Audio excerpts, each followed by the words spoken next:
Todd Bradley makes his second start of the season. Can he keep it rolling? We're going to talk about it. This is Krusty Case for the Global Boys Network here, coming with the slate preview for May 15th. Want to give a shout out to our sponsor, Super Picks. But let's jump right into this recap. So currently, as I'm recording this, we have like 5 plays live, but it's looking like 11-4-1, which would be another profitable day. That'd be 6 of the last 7 days. We are absolutely rolling right now. If you guys aren't watching this and taking cash, then I don't know what you're doing. So without further ado, let's hop into the slate.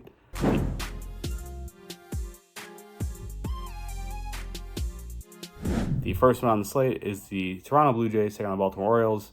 This is the game that was supposed to be played yesterday. This is Chris Bassett versus Kyle Bradish. I'm going right back to the same look here. I'm rolling with the Orioles.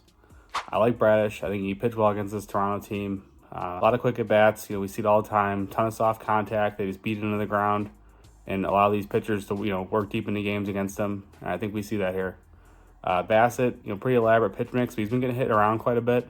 And I think this Baltimore team, there's so many lefties who just absolutely mash on this team. Bassett's going to struggle. So give me the Orioles on the money line. And Bradish pitching out to be like probably my favorite look in terms of a prop here. Don't love the case for either guy.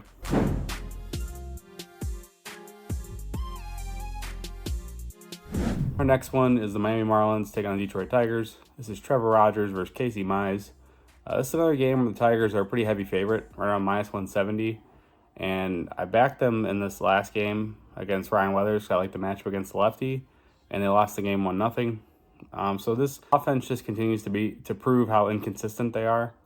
So for me in this one, as much as I want to back the Tigers again against the lefty and Trevor Rogers, who I don't think is very good, I can't bring myself to lay anywhere close to this kind of juice with this Tigers team. And I don't want to trust the Marlins because that was literally like their best pitch game of the entire season on this last one. So for me, totals at 8.5.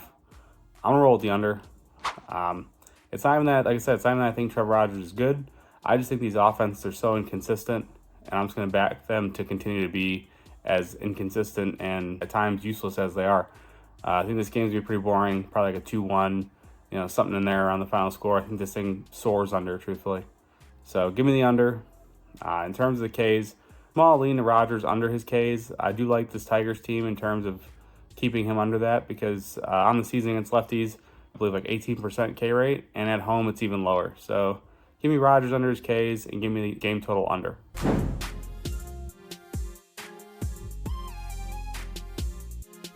Next one is the Pittsburgh Pirates taking on the Milwaukee Brewers. This is Martin Perez versus Robert Gasser. Gasser looked pretty good against Cardinals. Kind of expected it though, truthfully, because as we all know, Cardinals really not hitting that well. Gets a Pirates team that's kind of in the same boat here, right around league average over the last 2 weeks.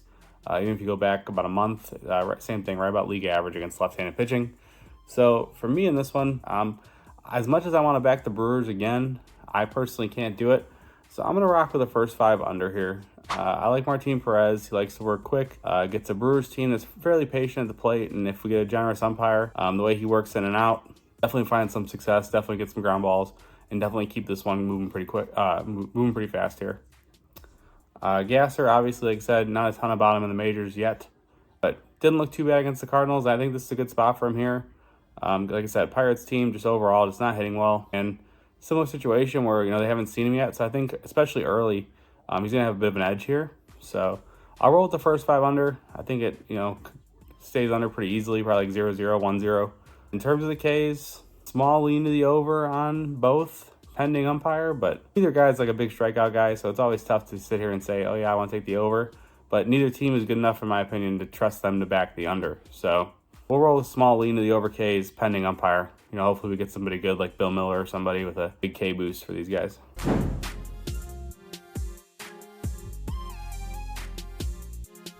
Our next one is Washington Nationals taking on the Chicago White Sox. This is Patrick Corbin versus Garrett Crochet. And for me in this one, it's really simple. White Sox in the first 5. Crochet on the bump. Don't overthink it. This guy's been outstanding. Gets a Washington team that's really struggling against left-handed pitching. K rate continuing to climb around 26%. And they're just not hitting lefties at all. Patrick Corbin, as we all know, everybody likes to fade him. National Patrick Corbin Day is practically a holiday. But I don't necessarily think he pitches that bad here. This White Sox team, not exactly, scaring anybody. But they've been putting the ball in play a lot, and we saw it in the doubleheader. Both games, actually. they were getting guys on base. It just matter if they get them in or not. So against Corbin, I feel like it's a similar situation. Wouldn't be surprised if they're up, 3-0 after 5. But give me the White Sox in the first 5 here. If it's too juiced on the money line, the minus half will be just fine in my opinion. Like I said, I think they're up 2-0, 3-0 after 5. And give me Crochet over strikeouts. I think he absolutely deals here.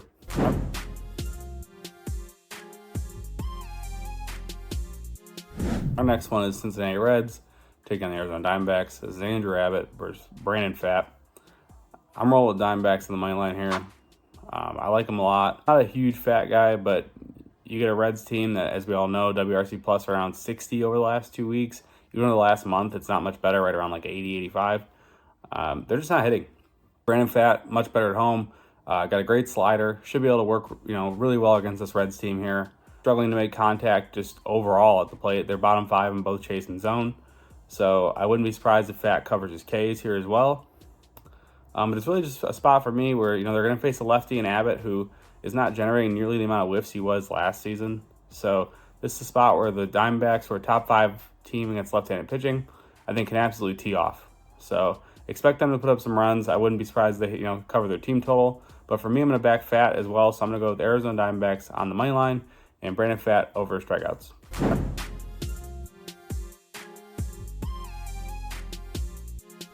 Our next one is the Colorado Rockies taking on San Diego Padres. This is Austin Gomber versus Michael King. Padres at minus 250. If you've been paying attention, the Rockies swept the Rangers. They left Coors, and they have now taken 2 out of 3 from the Padres. And right here, the Padres looking to avoid getting swept by the Rockies. So they've been priced like this for both previous games in this series, one with Randy Vasquez and one with Dylan Cease. And this Rockies team is just really scrappy right now. I can't, in good confidence, say take Rockies money line. I can't even say Rockies plus 1.5 because I just feel like they're due for one of those games where the Padres kind of wake up. But their bats have just been so quiet this series. It's a little concerning. But in this one, I think the only place to go, truthfully, is the Padres. So I'm going to roll with probably a player performance double so I can get the money line around a playable price because I don't trust laying the minus 1.5. I believe Michael King can cover his Ks. He didn't cover his strikeouts when he pitched against the Rockies at Coors, but his command was a little off. I think just pitching at Coors for the first time was a little, he just didn't know what to expect, truthfully. Back at home now, K stuff should be there. And obviously the Rockies, as we all know, super undisciplined. 30% K rate for right-handed pitching. Number 1 in chase rate, lowest chase contact rate. So just a great spot for him to get some strikeouts.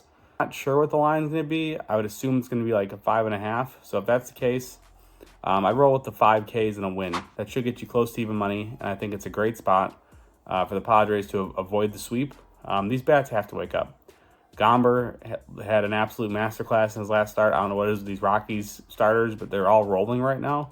But he's a lefty.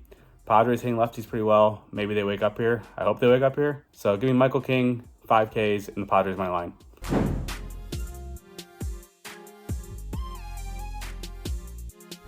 Our next one is the Kansas City Royals taking on Seattle Mariners. This is Alec Marsh versus Brian Wu. Brian Wu made his first start back off injury, and he left a tad early with some sort of tweak. They said it was no big deal, but it's definitely something to keep an eye on. For me in this one, I'm not a big Alec Marsh guy, but he's been really good this season. And I think he pitches well here because, as we know, Seattle really scuffling.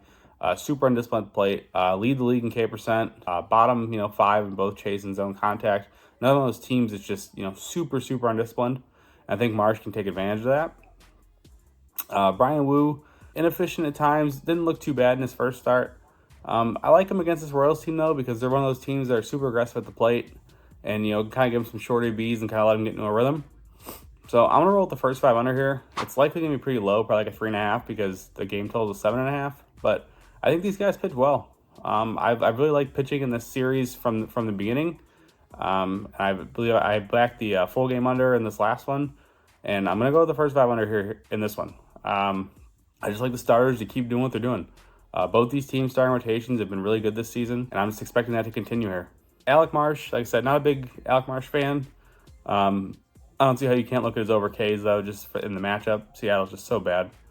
And Brian Wu, truthfully, I lean under the Ks. He needs lefties. That's his splits. And I'm just not sure he's going to see enough of them here to hit him over whatever the number may be. So kind of monitor the lineup and see what number we get and go from there. But small lean to Woo under and Marsh over.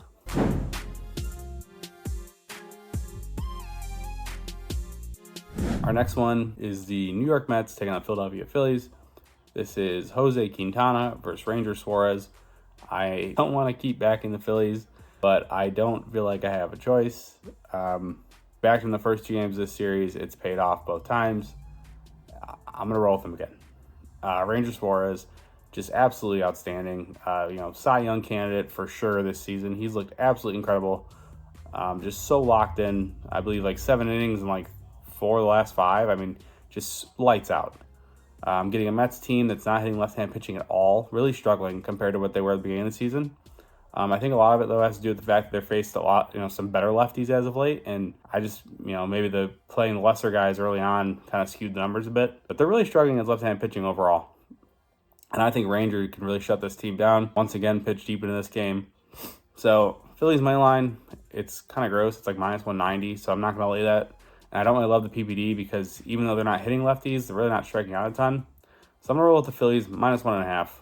Always a little tricky when you're laying the run line, but I think they get it done. I think they can get to Quintana because, on the flip side, you have the Phillies who are crushing left-handed pitching. So I expect Quintana to get touched up here. Wouldn't be surprised if he allows 4 or 5 runs and Suarez just to do what he's been doing, an absolute deal. So give me the Phillies minus 1.5. Give me Ranger Suarez, his pitching outs. I think that's a great look. Like I said, you get a Mets team like bottom 5 in pitch per plate appearance. So just a spot where you can get a lot of quick ABs, really work fast, and keep his pitch count down and go deep into this one.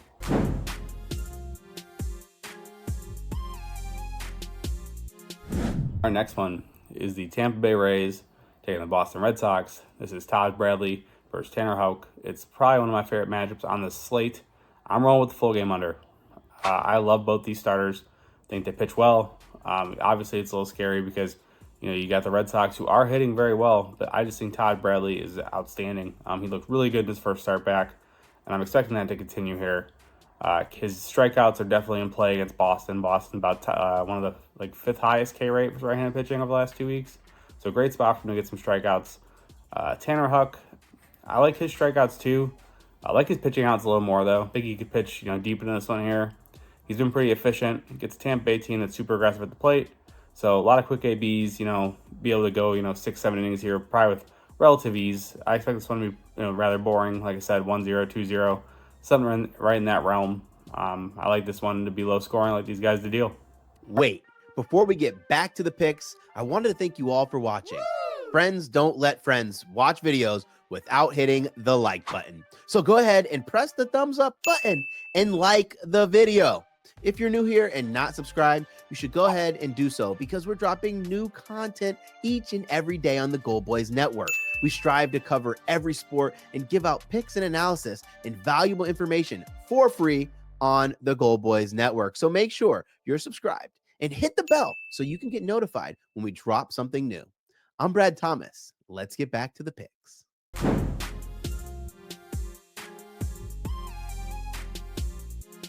Our next one is the Chicago Cubs taking on the Atlanta Braves. This Javier Assad versus Charlie Morton.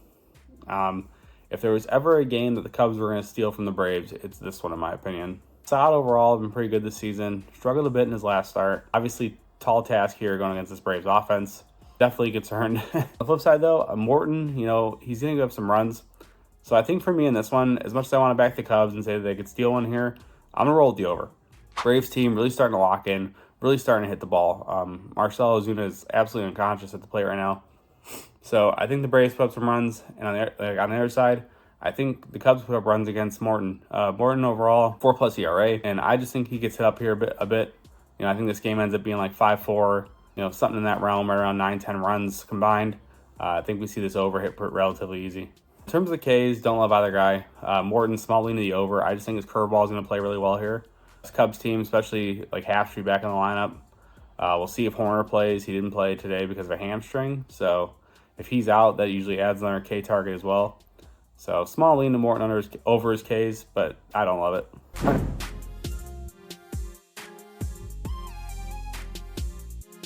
Our next one is the New York Yankees taking on the Minnesota Twins. This is Marcus Stroman versus Pablo Lopez. Twins a pretty small favorite at home with Pablo Lopez in the bump. I was a little surprised by that. Only minus 120, especially because Stroman just hasn't been good. But I guess it makes sense. Yankees get a lot of respect, so maybe it's not as weird as I thought it was. I'm going to roll with the Twins in the first 5. I'm going to back Pablo Lopez just to be the better pitcher here. Stroman has been really struggling with his command all season, giving up a lot of hard contact, and as we've seen with this Twins team, they are absolutely crushing right-handed pitching. So I expect Stroman to get hit around pretty hard here. Expect him to give up some runs. Expect him to probably get chased in this game relatively early. I like his under pitching outs. It's probably 17.5. That's usually what it is. And I think he goes under. I don't think he makes it through the 6th. I think this Twins team just so locked in. Like I said, he's been super inefficient. So pitch count's going to run up. He's going to give up some runs. And I think he's out of here by the end of the 5th. On the other side, Lopez. I like Lopez. His K is probably going to be too high for me to touch, truthfully, so I won't. But Smolino's over. I know the Yankees have been pretty K adverse, but when you got guys like Judd and Stanton and even Volpe at times, you're going to see some high K games for some of these righties. So give me the Twins in the first 5 and Stroman under his pitching outs.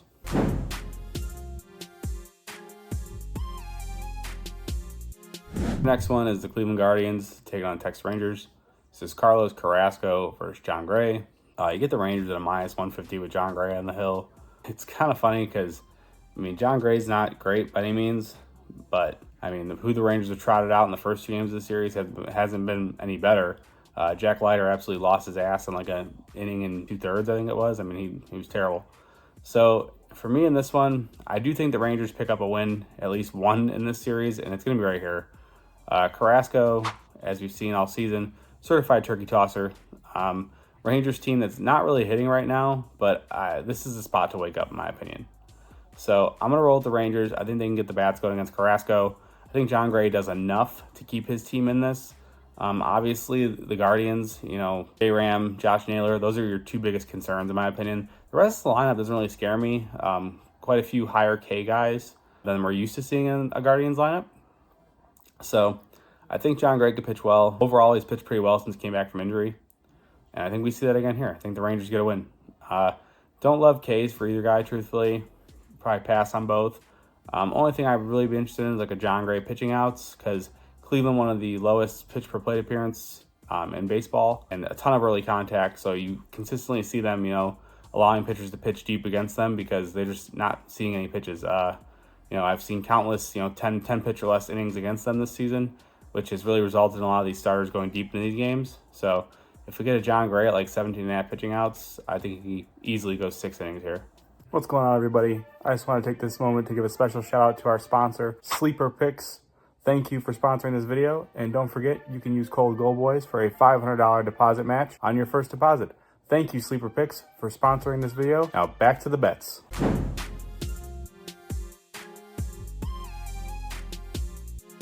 Our next one is the Oakland Athletics taking on the Houston Astros. This is Aaron Brooks versus Framber Valdez. So Aaron Brooks is getting called up for AAA because Oakland has, I believe it's 6 starters hurt, and then like 2 of their like long reliever type guys hurt as well. They really just don't have any pitching. So Brooks is getting called up in more of like a desperation type thing. Hasn't been particularly good in the minors. 4.57 ERA. I'm expecting him to get touched up here quite a bit.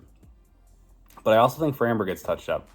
Framber just hasn't looked like Framber this season. And even at home, he's been giving up a lot more hard contact. And I think this Oakland team just kind of swinging it right now. Quietly one of the top hitting teams in baseball over the last 2 weeks. WRC plus of 111 versus left-handed pitching. So I think we see runs. I'm going to roll with the over. I can't, as much as I want to say, the Astros win because Aaron Brooks, he's just overmatched here, which I think he is. The Astros at minus 240, I have no interest, and I have no interest in backing them on the run line for a 3rd straight day. So I'm going to roll with the over. I think we see a ton of runs here. I think both offenses get going. And, whichever team can hit the most bombs is going to win this one.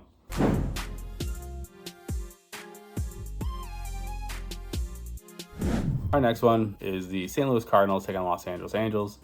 This is Lance Lynn versus Griffin Canning, and I am rolling with the over here as well. So Griffin Canning on the season, nothing like he was last season. K stuff's way down, chase rate's way down, contact way up, giving up a lot more hard contact. And although the Cardinals, like I said, not a team particularly hitting well, this is a spot where I believe the bats can get going. So I'm going to roll with the over. On the other side, obviously Lance Lynn, he's been, not terrible, not great. He's been pretty much what you'd expect him to be at his age. Cardinals don't really have any interest in him going beyond 5 innings. So, and I mean, for good reason, because he usually is getting touched up if he goes any further than that. So I'm going to roll the over.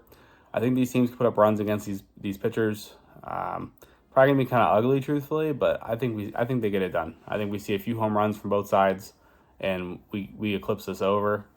In terms of Ks, a small lean to Canning under. I don't love it just because the Cardinals are really mixed bag when it comes to their lineup. Depending on who's in or who's out, really skews their numbers. So don't love it. And then Lance Lynn, I have no interest in backing over or under.